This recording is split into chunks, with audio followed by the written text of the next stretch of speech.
Here I'll be detailing jazz appreciation via listening to and playing the music as an affinity space.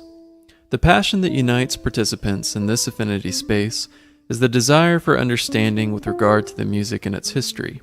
Masters are defined as participants with a high level of intensive and extensive knowledge in these areas. A master, then, might suggest multiple Bill Evans recordings for a newbie who has expressed interest in Bill Evans to check out. The master might also regale the newbie with an analysis of Bill Evans' stylistics, that his piano style was intellectual, emphasized the space between notes, was hauntingly minimalistic.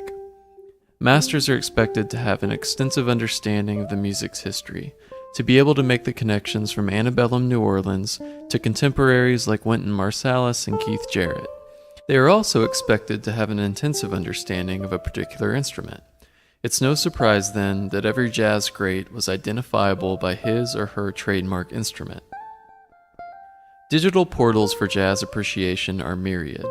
The music is accessible by way of music services like iTunes and Spotify, but homegrown local jazz music can be found on Reverb Nation and other band promotion sites.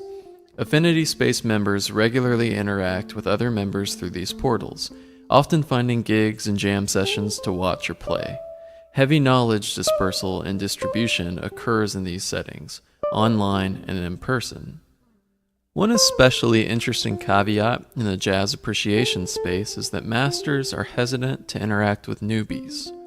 A complete newbie, someone who is just beginning to learn an instrument and who has little extensive knowledge of jazz history, will need to enter the space by learning from members who are only slightly more advanced than himself.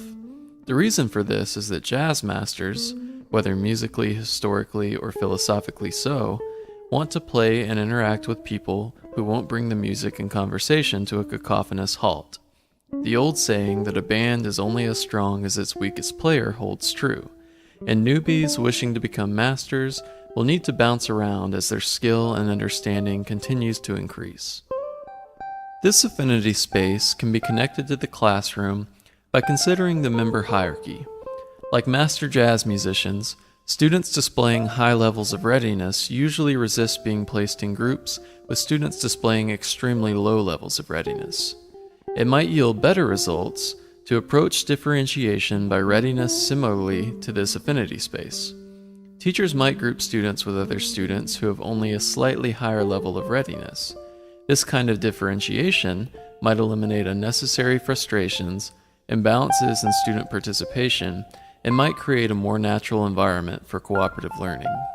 Additionally, affording students the opportunity to broadcast their perceived skills with regard to the classroom task at hand might create a sense of agency in student-selected groupings.